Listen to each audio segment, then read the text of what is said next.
Okay, so let's talk about reasons against a modern day carnivore diet. So a lot of people will kind of use the Inuit as an argument and say the Inuit ate mostly meat, they were essentially carnivore, and they were healthy. So let's go through some of the reasons why this is not a good argument for a modern day carnivore diet. Number one is the glycogen content of the animal foods that they were eating. So in diving marine mammals, like let's say whales, walruses, seals, because they can dive for hours without oxygen, after they die, their glycogen doesn't break down up until about 24 hours. So essentially, the meat, if you consumed, marine mammals, which a lot of the Inuit did, they would have much more glycogen content because non-diving marine mammals, their glycogen content would start breaking down and would increase lactic acid, and basically the meat and the fluids would become more acidic, and the glycogen content would decrease. But because they were consuming a lot of diving marine mammals, this would not happen. So out to 24 hours, there would be glycogen. So they would be consuming carbohydrates in the forms of glycogen, especially in blubber too, and the intestine. So actually diving marine mammals, they would basically store more glycogen than a typical mammal in their blubber and in their intestines as glycoproteins. Okay, the second thing too is that the Inuit lived in the Arctic, which was extremely cold. At -18, glycogen breakdown is completely shut down. So you don't even break down glycogen if it's -18 Celsius, which it could easily get to in the Arctic. And it doesn't have to be that cold. That's to completely shut down glycogen breakdown. As the temperature decreases, it slows the glycogen breakdown. So even if they weren't consuming diving marine mammals, but they were consuming animals in the cold of the Arctic, which they were, then there would have been more glycogen. So again, they would have been getting more carbohydrates from the animals they consumed because they were consuming animals in a cold climate, and they were also consuming unique diving marine mammals, which would have had more glycogen. So in other words, the Inuit got more carbs from the animals than they ate than modern day carnivores, because modern day carnivores are consuming, basically grocery store muscle meat. So which has basically been hung for 2 or 3 weeks.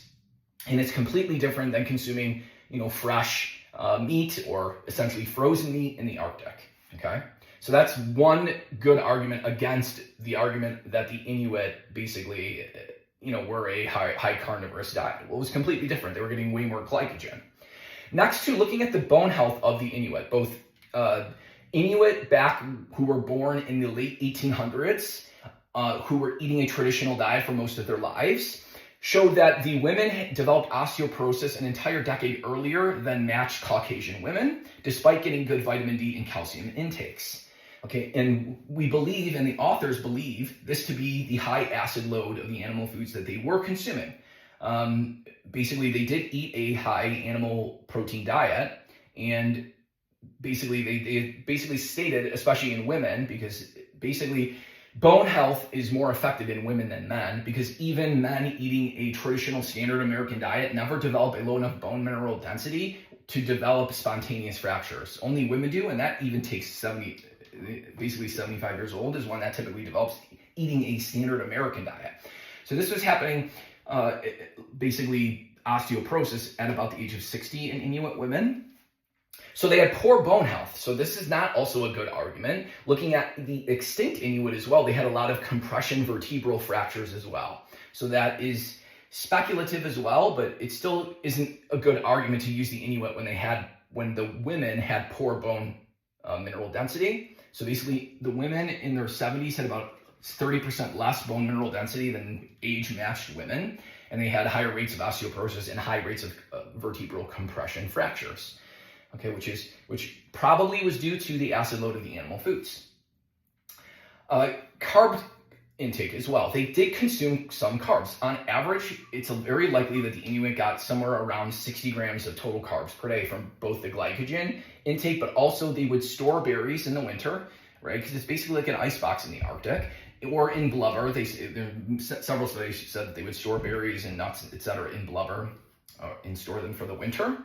They would actually eat and savor the plant contents of the stomachs of their kills. So they would consume that as well. They said they would pass them around like appetizers, and it was stated by a doctor who lived with the Inuit for over 20 years, that they cherished the plant matter of the stomachs of their foods more than actually protein and fat, which is kind of crazy.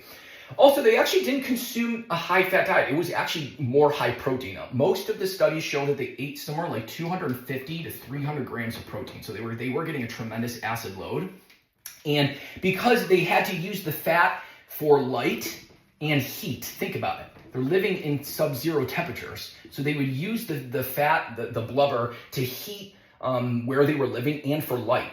And so they actually consumed not that high of a fat diet. It wasn't super high. It was super high in protein, though. And that's from several sources, back at looking at traditional Inuit intake. They would also harvest seaweed from the dead of winter at low tide. So they were getting, and they would basically consume every Arctic plant that was edible. So they wouldn't avoid plant matter. So basically, just eating muscle meat and the associated fat, you can't use the Inuit as an excuse because they also consumed berries, nuts, seaweed, plant content from the stomachs of their kills. So the Inuit, this is not a good argument to eat a modern day muscle meat diet. The other argument against a modern day carnivore diet would be the Bellevue study, which is a 1-year carnivore study back in 1928. And it was a 4-month also metabolic wart study, which can prove causation. And they gave them all the food, so everything was measured, even the calcium content of the food was measured that they were given. And they were basically under lock and key for 4 months, but they were studied intensely for 1 year. And out to a year, they had calcium balance studies, which still showed both of them to be significantly negative calcium balance, eating just muscle meat, the associated fat, and some organs. Even at a year, they were basically losing 175 milligrams of calcium every single day because the acid load of animal protein acidifies the interstitial fluid that activates osteoclasts to break down bone. Most of this calcium is coming from bone. So basically, Anderson lost like 35,000 milligrams of calcium that basically they had about 4 months worth of calcium balances, and Anderson lost about 10,000. And they had about 40 days worth of calcium balances from Stephenson. Okay, other metabolic wart studies too, not going out as long, have shown increased bone breakdown markers and decreased bone formation markers on a carnivore diet, again, due to the acid load. So in other words, it induces low-grade acidosis. So that is why I take sodium/potassium bicarbonate with every 7 ounces of my animal foods. At least 1.3 grams. Sometimes I'll take like 1.9 grams per 7 ounces of animal foods. So basically, your higher acid foods would be whey and casein protein powders are going to be your highest. After that would be like your processed meats. Then after that would be like fish.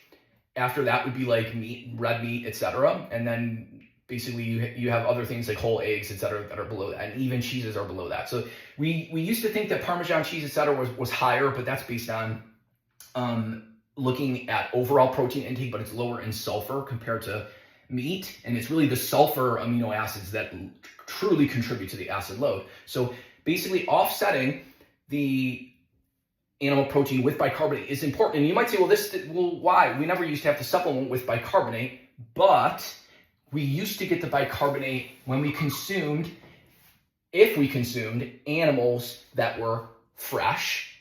So basically, there will be good bicarbonate. There's about 1,000 milligrams of bicarbonate per kilogram of muscle meat within about 4 hours of death. So after 4 hours, it's much more limited. But in the Arctic as well, when you're decreasing the breakdown of glycogen due to, the cold, etc., there is a slower, basically, anaerobic metabolism, a slower acidification of the meat. But they were consuming very, very high amounts of protein.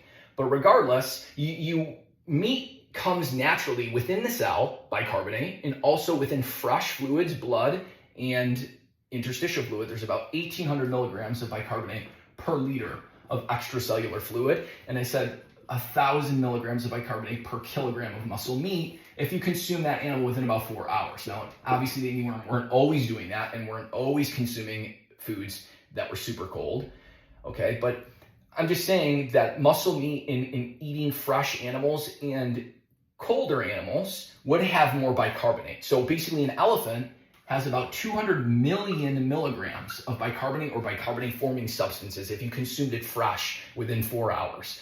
Because the bone contains most of the bicarbonate-forming substances, because it has a lot of calcium carbonate and citrate, etc. And basically modern day carnivores are not consuming and gnawing on bones, etc. So everything needs to be nuanced. Everything needs to be discussed in a very nuanced state. And people trying to argue that, oh, I am carnivore and that's how our ancestors used to live, so I'm just going to eat grocery store muscle meat and that's going to be totally fine, are not taking into account the higher glycogen content, the bicarbonate that's in fresh meat and fresh fluids and bone, the bicarbonate that would have been consumed from plant matter, fruits and vegetables, they have bicarbonate forming substances to offset the low-grade acidosis that happens, which has been proven in several metabolic ward studies, which can prove causation. So all of this needs to be more nuanced, and this is basically a good explanation of reasons against using the Inuit as an argument for why someone, basically can be healthy eating just muscle meat, the associated fat, and some organs.